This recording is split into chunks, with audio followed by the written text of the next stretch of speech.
wir setzen fort. Aber nicht nur hier vorne an der Flightline gibt es interessante Sachen. Es gibt das sogenannte Carrier Center in der Halle 6. Spannende Podiumsdiskussionen, tolle Gewinnspielpreise, originale Flugzeug, Sitzbank und Freiflüge machen dieses Center zu einem Erlebnis. Die Jugendlichen sollten sich mal in die Halle 6 ins ILA Carrier Center begeben.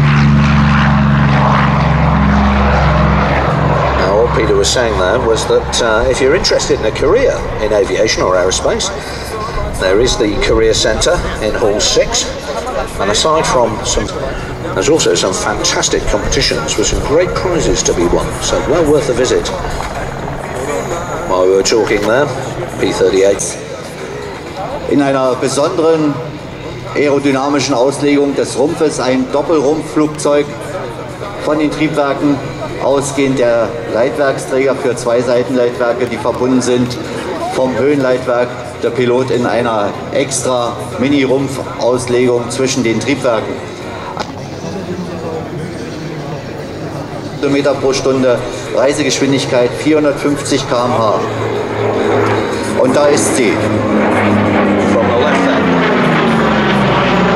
Very elegant streamline shape.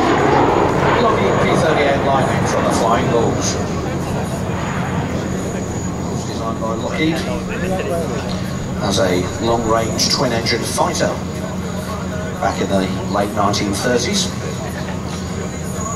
It was unique amongst the fighters in the Pacific theatre. Now, remember, in the Pacific area of the Second World War, you were fighting over water.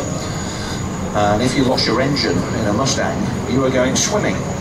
Not in this aeroplane. This had two engines, so you had one spare to get you home. That's what made it so popular with its crews. It was also very fast and very powerfully armed.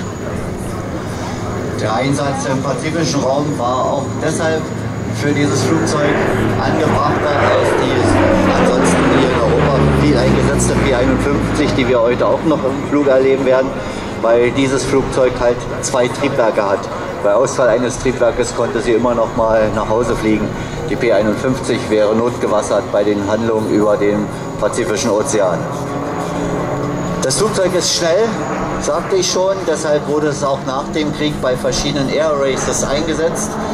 Und zum Beispiel bei dem Miami Air Race 1947 erreichte.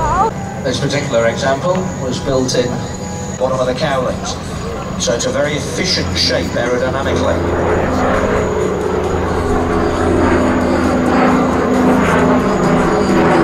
It was also used as an air racer in part of its career. 1947, it actually won second place at the Miami Air Races, this very machine. Auch in einem sehr guten Zustand, wie wir vorhin schon sagten, die Flying Bulls, die dieses Flugzeug betreiben und auf den Airshows zeigen, geben sich sehr viel Mühe, dieses Flugzeug nicht nur flugfähig, sondern auch gut aussehend zu erhalten.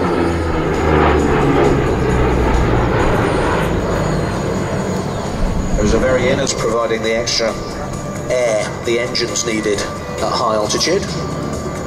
Aside from operating as a fighter, it also was used as a reconnaissance aircraft armed with cameras in the nose, and as a fighter bomber. It could carry two 500-pound bombs under the wings, in between the fuselage and the engines. Few people used it very successfully. Nicht nur mit Nutzung des Seitenruders, sondern ein Triebwerk sozusagen zu drosseln und mit dem anderen Triebwerk total schnell um die Hochachse wieder in die Gegenrichtung hinunterzuschieben und damit den Gegner total zu verwirren. Vorstellbar. Mehrere sollen dieses Manöver geflogen sein und Erfolg damit gehabt haben. Die P-38 ist wieder da und unser nächster Start ist ein bisschen weiter hinten hoffentlich zu sehen, die U-2.